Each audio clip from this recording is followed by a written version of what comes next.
ಮಧ್ಯಪ್ರಾಚ್ಯ ದೇಶಗಳ ಯುದ್ಧದ ಭೀತಿಯ ನಡುವೆಯೂ ದೇಶದಲ್ಲಿ ಕೃಷಿಕರಿಗೆ ರಸಗೊಬ್ಬರ ಸಾಕಷ್ಟು ಪ್ರಮಾಣದಲ್ಲಿ ಇದೆ. ಈ ಬಗ್ಗೆ ವದಂತಿಗಳಿಗೆ ರೈತರು ಕಿವಿಗೊಡಬಾರದು ಎಂದು ಕೇಂದ್ರ ರಾಸಾಯನಿಕ ಮತ್ತು ರಸಗೊಬ್ಬರ ಸಚಿವ ಜೆಪಿ ನಡ್ಡಾ ಅವರು ಇಂದು ಲೋಕಸಭೆಗೆ ತಿಳಿಸಿದರು. ಪ್ರಶ್ನೋತ್ತರ ಕಲಾಪದಲ್ಲಿ ಪ್ರಶ್ನೆಯೊಂದಕ್ಕೆ ಉತ್ತರಿಸಿದ ಸಚಿವರು, ಭವಿಷ್ಯದಲ್ಲಿ ಈ ಬಗ್ಗೆ ಸಮಸ್ಯೆ ಆಗದಂತೆ ಎಲ್ಲಾ ರೀತಿಯ ಕ್ರಮಗಳನ್ನು ತೆಗೆದುಕೊಳ್ಳಲಾಗುತ್ತಿದೆ. ದೇಶದಲ್ಲಿ ಯೂರಿಯಾದ ಕೊರತೆ ಇಲ್ಲ ಮತ್ತು ಸರ್ಕಾರವು ರೈತರಿಗೆ ಅವರ ಅಗತ್ಯಕ್ಕೆ ಅನುಗುಣವಾಗಿ ರಸಗೊಬ್ಬರವನ್ನು ಒದಗಿಸುತ್ತಿದೆ. ಯಾವುದೇ ಕಾರಣಕ್ಕೂ ದೇಶದ ರೈತರು ಚಿಂತಿಸುವ ಅಗತ್ಯವಿಲ್ಲ ಎಂದು ಹೇಳಿದರು.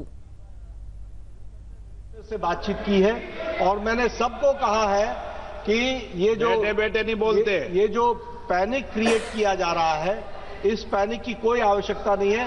हमारे पास पर्याप्त भंडारण है और उस भंडारण के व्यवस्था के कारण किसानों को सही समय पर खाद जितनी चाहिए वो मिलेगी.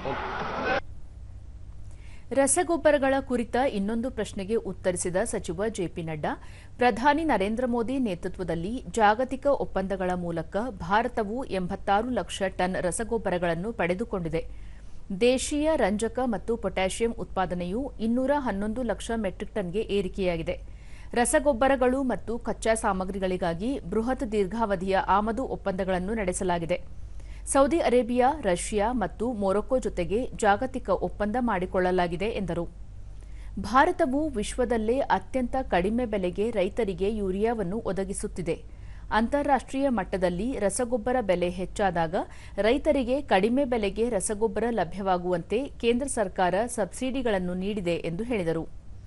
ಯೂರಿಯಾ ಉತ್ಪಾದನೆಯ ವಿಷಯದಲ್ಲಿ ದೇಶವನ್ನು ಸ್ವಾವಲಂಬಿಯನ್ನಾಗಿ ಮಾಡಲು 6 ಹೊಸ ಯೂರಿಯಾ ಉತ್ಪಾದನಾ ಘಟಕಗಳು ಕಾರ್ಯನಿರ್ವಹಿಸುತ್ತಿವೆ.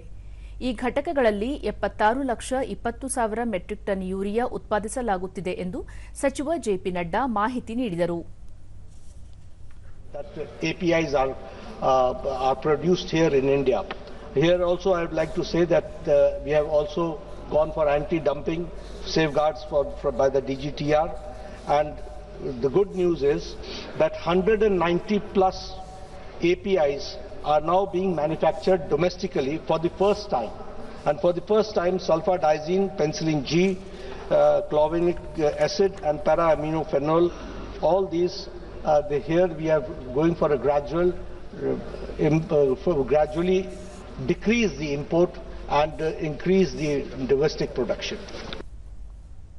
ಜನರಿಕ್ ಔಷಧಗಳ ಕುರಿತು ಕೇಳಿದ ಪ್ರಶ್ನೆಯೊಂದಕ್ಕೆ ಉತ್ತರಿಸಿದ ಕೇಂದ್ರ ರಾಸಾಯನಿಕ ಮತ್ತು ರಸಗೊಬ್ಬರ ಖಾತೆ ರಾಜ್ಯ ಸಚಿವೆ ಅನುಪ್ರಿಯಾ ಪಟೇಲ್, ಮಾರ್ಚ್ 2026ರ ಹೊತ್ತಿಗೆ ಭಾರತದಲ್ಲಿ 18,646ಕ್ಕೂ ಹೆಚ್ಚು ಜನೌಷಧಿ ಕೇಂದ್ರಗಳು ಕಾರ್ಯನಿರ್ವಹಿಸುತ್ತಿವೆ. ಈ ಕೇಂದ್ರಗಳು ಇತರ ಔಷಧಿಗಳಿಗಿಂತ ಶೇಕಡಾ 50 ರಿಂದ 80ರಷ್ಟು ಕಡಿಮೆ ಬೆಲೆಯಲ್ಲಿ ಗುಣಮಟ್ಟದ ಜನರಿಕ್ ಔಷಧಿಗಳನ್ನು ಒದಗಿಸುತ್ತವೆ ಎಂದು ಹೇಳಿದರು. ಕೇಂದ್ರ ಸರ್ಕಾರವು ಕಟ್ಟುನಿಟ್ಟಾದ ಬಹು ಹಂತದ ಖರೀದಿ ಮತ್ತು ಪರೀಕ್ಷಾ ಪ್ರಕ್ರಿಯೆಯ ಮೂಲಕ ಜನೌಷಧಿ ಕೇಂದ್ರಗಳಲ್ಲಿ ಜನರಿಕ್ ಔಷಧಿಗಳ ಗುಣಮಟ್ಟವನ್ನು ಖಚಿತಪಡಿಸುತ್ತದೆ ಎಂದು ವಿವರಿಸಿದರು.